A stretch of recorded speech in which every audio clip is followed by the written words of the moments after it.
And really, these two are very broad areas of inquiry. However, they have a lot to play in the field of reproductive health. After exploring a number of issues in the field of psychology, now we are here trying to look at psychology. And psychology is basically the scientific study of behavior and mental processes. Psychology has like two words, psych and logy. Psych meaning the mind. So in this module, we'll explore how psychology influences individual or even the group when it comes to behaviors. Which behaviors? Reproductive health behaviors. Motivation is, which motivation is? Your motivation either to use a condom, those are issues to do with reproduction. Attitudes, we realize that so many reproductive health issues are as a result of people's attitudes, beliefs, norms, and extra, and how they relate to reproductive health choices and outcomes. We'll look at key concepts. One of them is the cognitive processes. And what do we mean by cognition? In psychology, we mainly talk about issues to do with the mind. And cognitive processes refer to the mental activities involved in acquiring. You acquire, like the way now you are acquiring what I'm saying. You process. The moment you acquire what I'm saying, you process. The moment I change the language to my local language, I don't know whether you'll be able to process, though you'll be able to acquire. You store. You know, the brain has storage areas. That is something very surprising. And you use information. So it is about the way you acquire, you process, you store, and use information. That whole process of which is cognitive in nature is very important when it comes to the way you think, the way you learn, the way you respond to circumstances or adopt, the way you communicate, and the way you solve your problems. Therefore, they shape our perceptions, they shape our memories, and they shape definitely the decisions we make. Cognitive processes. Another issue, another important concept related to psychology, you realize that these are concepts in psychology, but they help or they shape the field of reproductive health. Like somebody's perception, how does affect the use of services like the use of condoms or uptake of antenatal care.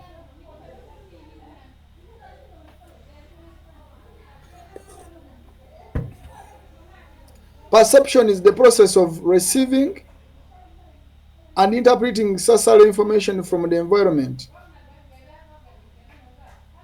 It involves the five senses and helps us to understand the world around us. Okay? So it is about receiving and interpreting social information from the environment. And the five senses, you know them. For example, what you see, that is one of the seeing is one of the senses. It affects your perception. What you smell may affect your perception. Some of us always buy our perfumes, and then somebody says, it is not smelling well. Okay? The other sense is the skin you feel. The other sense is what? You see, you smell, you touch, you taste, and it is, and all those affect us, affect the way we perceive the world. Another important concept is the thinking. Cognitive processes include thinking, reasoning, problem solving, decision making, and critical analysis. And we find that these concepts are concepts that have their origin in the discipline of psychology, but they are common concepts in reproductive health. Like the way we think, they will reason, uh, uh, uh, has a lot to do with the way we solve reproductive health problems, the way we make reproductive health decisions, and the way we analyze things as well.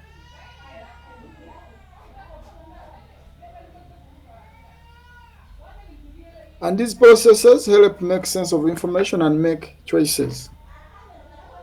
Members, I would request that we have a break of 10 minutes. So we'll come back at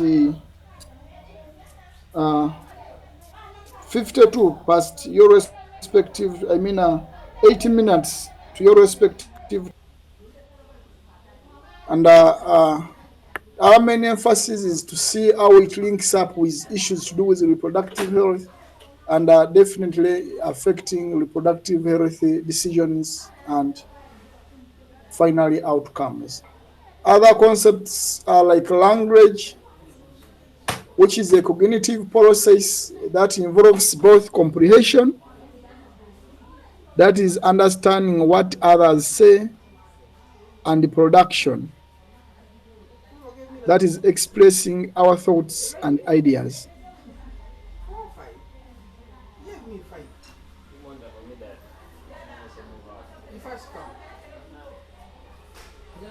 Tell people to think about if you wanted to use sign language and now you want to communicate something, how will you first think about those signals you transfer? So that is like comprehension and then production. Okay. Then another concept is memory, which is the ability to store and retrieve information. And the brain stores information. That one we know. So the brain has that section for short-term memory as well as long-term memory. And this is very important in terms of learning and decision making.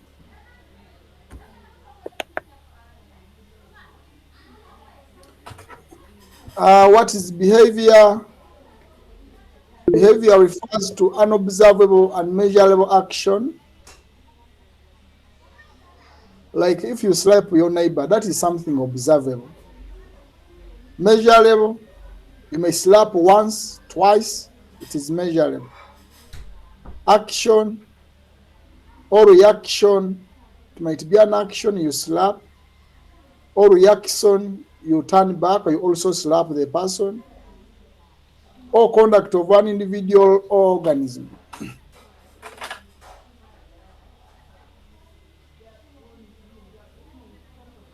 Determinants of behavior.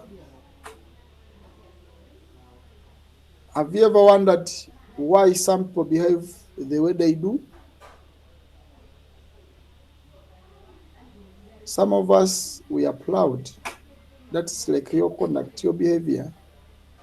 Some of us, we smoke. We smoke cigarettes. Some of us, we take alcohol. Those are behaviors.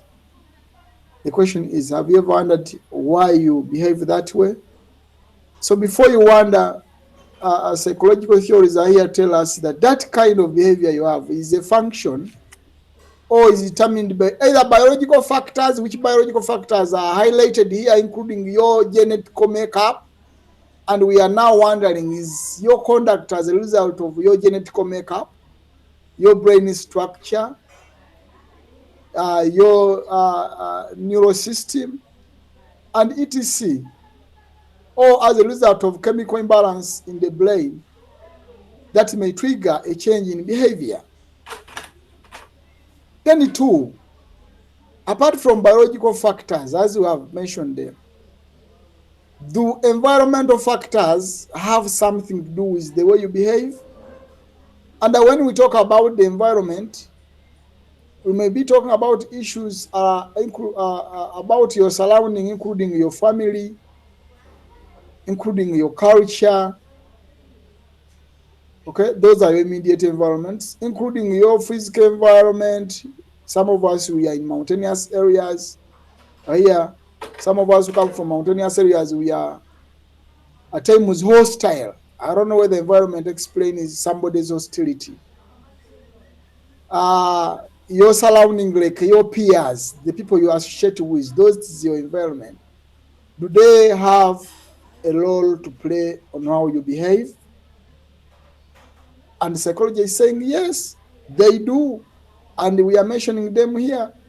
3, psychological factors. And we have defined the psychology, what it is, including cognitive processes, your emotions, which we have already defined, your attitudes, your past experiences. Like some people decide to stay single because of their traumatic past experiences. Research has shown that people who have had traumatic experiences may behave differently. Somebody may refuse to marry because of traumatic experiences she experienced as a result of rape, and she starts hating men. So these are the main factors that affect behavior. Our behaviors can be categorized as adaptive, those behaviors that are helpful, maladaptive, those behaviors that are harmful, learned, those behaviors that are acquired through experience, or innate, those behaviors that are determined by your biological attributes.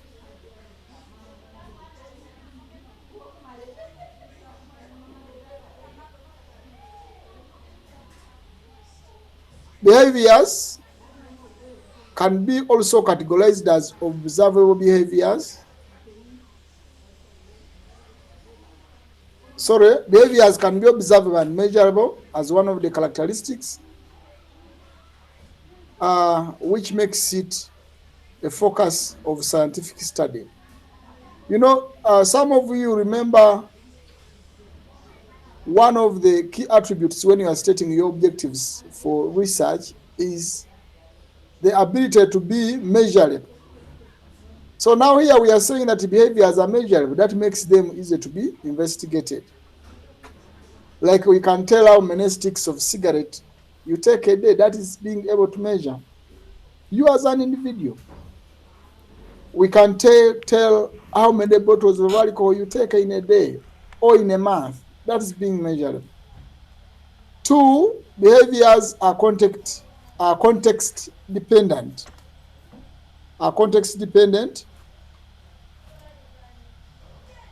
That means behavior may change depending on somebody's environment. For example, somebody may behave in some way when he has some low levels of income. And that very person may behave in a different way after attaining some level of income. So we are saying that the behavior may vary depending on the situation and the environment.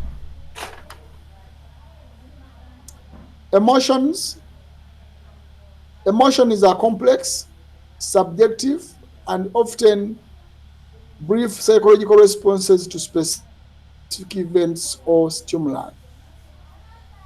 So when we talk emotions, we are talking about psychological responses. Like you may say something and it may make somebody to to develop emotions of hatred. Or you may say something and someone develop emotions of love. So it will be a response and they are subjective. What may trigger by subjectivity, we mean what may trigger your emotions may not trigger my emotions. Okay. Components of emotions. One, they are physiological, and these are associated with physiological changes. And with physiology, we mainly refers to anatomic issues, the heart, the lungs, and the way they function, and all other body parts. For example, emotions that may be triggered by the change in the heart rate may be physiological emotions. That may be triggered by your sweating, may be physiological emotions. Cognitive emotions, as I said, cognitive is dealing with the mind, involve thoughts and appraisals of a particular situation. For example, fear. People may develop, or people's emotions of fear may arise after realizing that they are being threatened, after realizing that there is something that is threatening.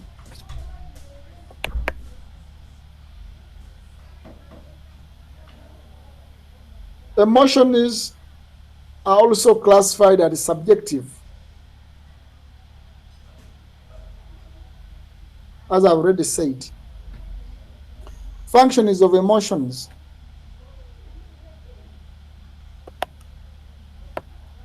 They serve adaptive functions, and we have looked at what adaptive behaviors are, such as preparing the body for action, fight or flight, or facilitating social communication.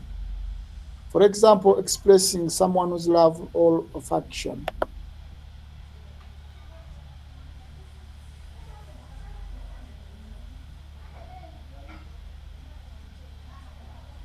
This last slide is having very small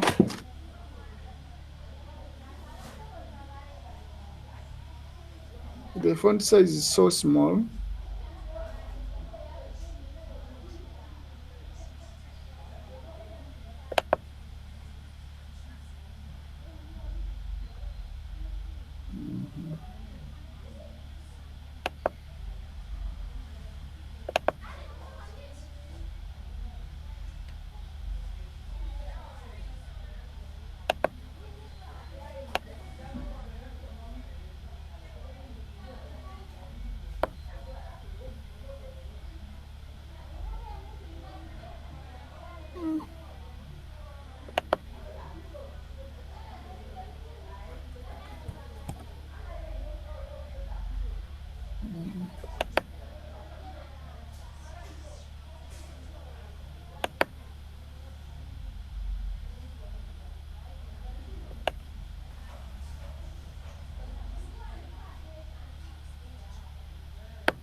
I wanted to do some editing for this slide, but I'm somehow failing. Requires more because it is not visible at all.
Another important concept in this area is attitudes.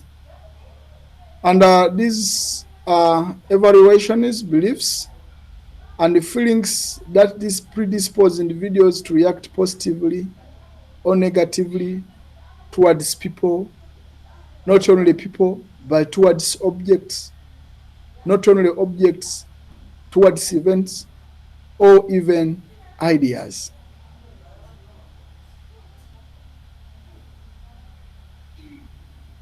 Okay? Some people have biased attitudes towards some people, towards their colleagues.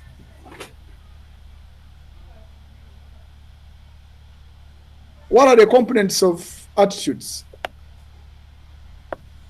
What are the components of attitudes?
So, what are the attributes of attitudes? One is the cognitive component, and this involves beliefs and thoughts about a particular subject. For example, believing that exercise is essential for health.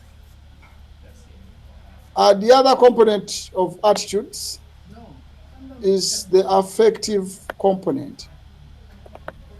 And this pertains to the emotional response associated with an attitude. For instance, feeling positively excited about a favorite sports team, that being having an affective attitude. The other component about the attitude is the behavioral component. Is the behavioral component. Attitudes also influence behavior. For example, you may have a positive attitude towards recycling. You are likely to engage in recycling practices.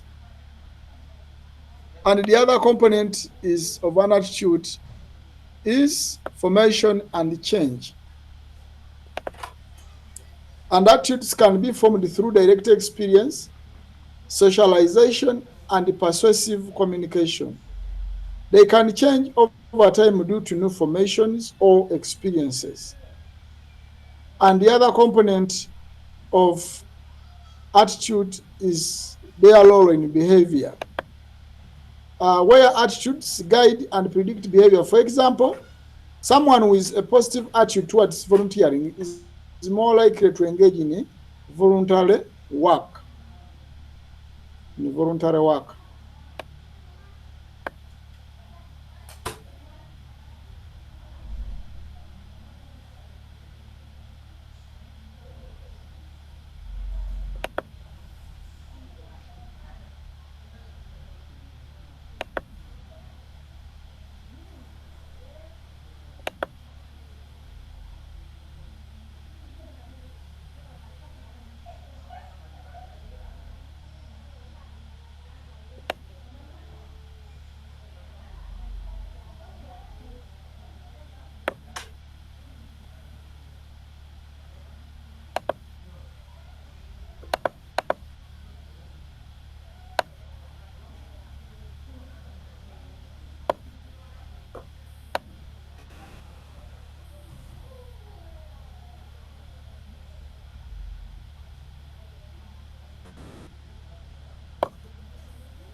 From the above components of attitudes, one of the psychologists who had something to explain about attitudes and personalities, called Freud, he proposed that our personality consists of three parts.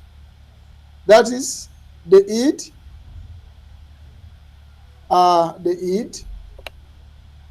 and at the id, according to Freud, this is about being driven by instincts. Okay? When somebody tells you that you are driven by your id, that means there is no reasoning. It is something like electricity. Just act anyhowly. So that is it, driven by instincts and desires. It is like when I was seeing a movie, and then a pregnant woman demanded her husband to give her a horse ride. And the man told him he wasn't a horse and he didn't have a horse. So the woman said, no, I feel like I want a horse ride. So something to do with instincts, according to Freud. That is how they behave, by instincts or desires, until when the man himself had to become a horse so that a pregnant woman gets a horse ride. According to Freud, the other part of personality is about the ego. And the ego is different from the id. For it has some sort of reasoning, the so-called rationality and the consciousness. And then also Freud recognized the other part of personality, which is the superego. And the superego is about mining about morals and social norms. So according to Freud, those are the three parts of personality.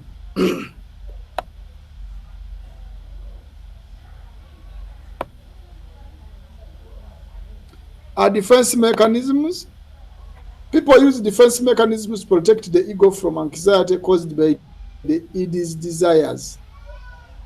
Example include repression and denial.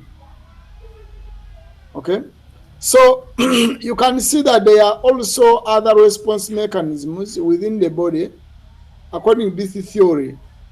Like if somebody has somebody's personality is threatened, then there is defense mechanism that protects your conscious mind or the rational mind, as well as your desires or your instincts. And these defense mechanisms include repression and denial.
Sorry.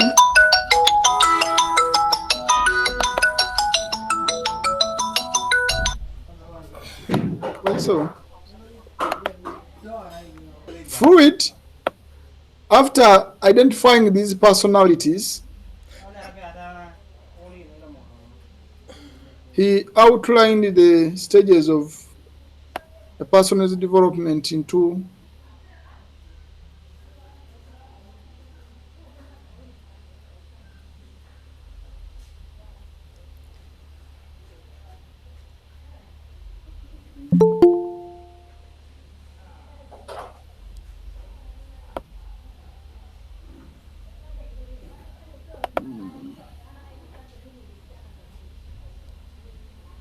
yes, Sam.